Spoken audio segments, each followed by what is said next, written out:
up, folks? You're listening to the Bakotunes podcast with mattomunoz. Say hello to my little friend.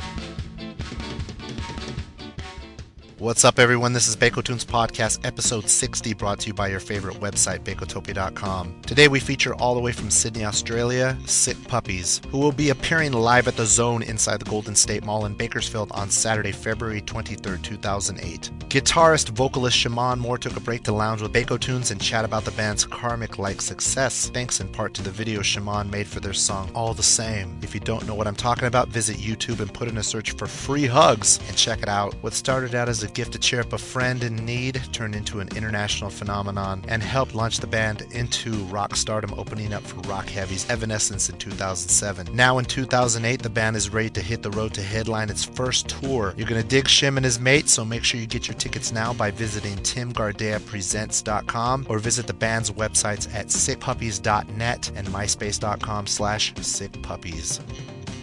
Hey Matt, what's happening? Hey, alright, how you doing, Shim? I'm good, man, I'm good. Excellent. How's the tour going so far? We're in rehearsals at the moment. I'm actually on the way to rehearsal now, picking up a couple of pedals from Guitar Center. We're up in Alaska for 2 days, and then we come back down and finish rehearsals and get out on the road for 2.5 months. And it's great because it's a headlining tour, and I'm telling everyone, you know, this is our first headlining tour of the States. I'm telling everyone you've got to come out and sell out these shows, tell your friends, tell your parents, tell your dog, everyone's got to come to the show. Because if we can sell it out, then we can come back straight away and keep touring, you know what I mean? I just want to stay out on the road. Do you enjoy touring the States? Yeah, man, this is where it's at. We've toured Australia, and Australia's a funny thing because there's literally 8 hours to 12 hours driving time between every major city. Mm-hmm. You know, it's the way that the country is spread out, like it's stupid. So to go on tour, it takes like a month to get all around the country because there's only like 5 major cities and that's it. Whereas here, you've got a major city every 2 to 3 hours. You just keep going around, and there's so many more cities. There's hundreds of cities. So you just keep going around and around, and you know, it takes you 2 to 3 months to do even a minor lap of the entire country. It's great. I was reading some of the band's history. The band has been hammering out since 1997. How was the journey to the majors, since you started in high school? Long. Fucking long, dude. Yeah, we've been doing it since we were 15, and we've only ever been in this band. We've only ever wanted to be in this band, and we've been really lucky to be able to keep it together because some bands, people leave, things get in the way, whatever happens, it doesn't work out, and we've been fortunate to take it this far and keep taking it this far, and we're not even close to peaking. We're just sort of getting started, so we're really looking forward to the next few years and seeing how this thing develops. But in terms of the majors, I definitely wouldn't say that we have graduated yet. Everyone seems to think that because we're doing a headlining tour that we've graduated, and we're definitely not of that mindset. We're still kind of studying for the exam. If we can sell out the shows, then I can write home and say, guess what, we sold out our first US tour, and that would be the greatest thing that I could ask for, because that means that you're relevant, that people actually care what you do, and they're coming out just to see you. Mm-hmm. So it's really big, and we've got 2 great bands on the bill with us as well. We made sure that we had 2 really cool rockin' bands that are also doing good things at the moment. So it's an inspirational show that people want to come to. So, but the journey has been long and difficult and a very great learning experience. It's been like the only thing that we could have done. You could work a day job or be a computer programmer, and it wouldn't be nearly as difficult, but it wouldn't be nearly as fun. What's the story behind the band's name? Band's name, actually, there's a lot of interesting stories about the band, but that's not one of them. The band name was just, we had a long list of names, and I just thought of it on a train one day, and then it was the only one that had any sort of sign associated with it when I went up to visit my dad, and he suggested the exact same name by coincidence because he was reading a book of that name, and so I just sort of went, oh, well, I guess we could try that for a while, because, it's kind of a weird coincidence. And it was interesting because we didn't like it at first because we wanted to be like Tool and be all dark, but it sort of worked well because it just, it's a little catchy and it works for what we do, and we keep growing with it. Being from Sydney, Australia, I'm sure you're more than aware of the musical history Australia is known for. INXS, AC/DC, Silverchair, bands like Men at Work from the 80s. Do you feel like you're leading the next big wave of Aussie rock to cross over into the States? Because it's been a while since we've had a big Aussie rocker coming over. I wouldn't, no, I don't feel that because I don't really think that way. I don't think any of us really think that way. We're just, like, we look at things like we'll go out on tour and we'll look at our road cases on tour and we'll look at our drum kit and our amps, and they'll have these scratches in them, and the road cases will have stickers on them and, signatures from other bands and things. And I remember looking at bands and looking at DVDs of bands when we were younger and being, God, like, wouldn't it be great if we had, like, more than 2 guitars?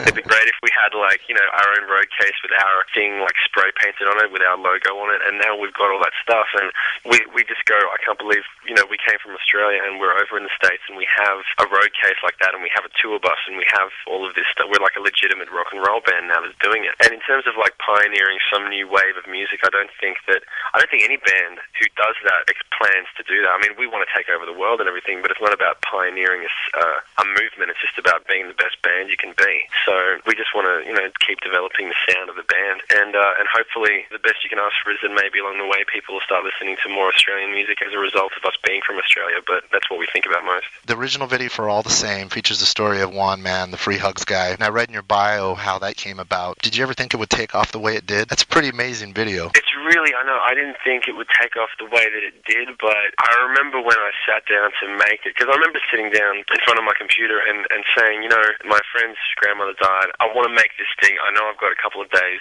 free in between recording so I can put this thing together, I can do it in the night. And I sat down and it started just happening in front of my eyes. It kind of put a piece of footage over the song and it would just work, and then I'd move a couple of pieces around and it would start to tell this story, which I didn't plan to tell the story. I was going to just make a little photo gallery, and then it started telling a story and it started really moving me. And it was making itself in front of me, and I started realizing that something really special was happening. And I didn't think, oh, this is going to be something that, you know, that millions of people are going to watch. I just thought it was something really special. So when it blew up, I was just really grateful that so many people got to see it and got to get a kick out of it and feel something good from it, because I remember watching it while I was making it, going, why is this feels like it's so good, this feels like it's turning into something really special.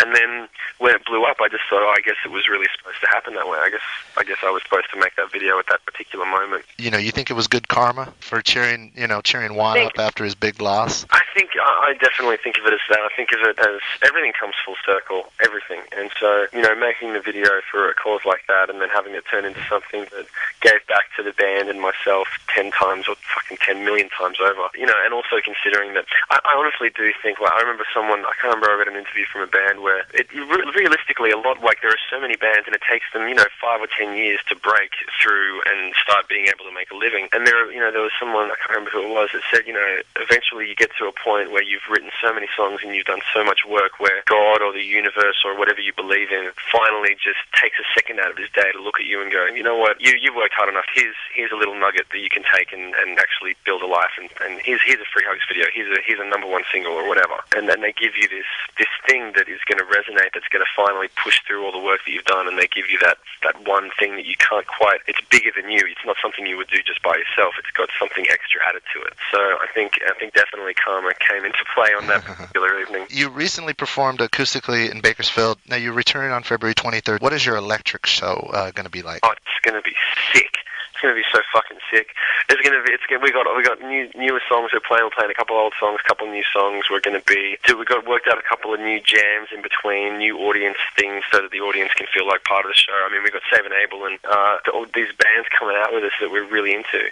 Bakersfield always goes off. Like the fact they came out to Guitar Center, they really care about the music, and so it's just going to be everything as loud as it can be, and it's going to be a big, mean, sweaty rock show that I just want everyone to go home and talk about it and bring their friends the next time we come around. Well, thank you so much for your time. It looks like you guys are definitely on to the next level, and I wish you the best of luck, and, you know, have a safe tour all over the States, man. And we'll see you here in Bakersfield on February 23rd. I'll see you. Will you coming to the gig? I'm definitely going to come this time. I'm not going to forget this.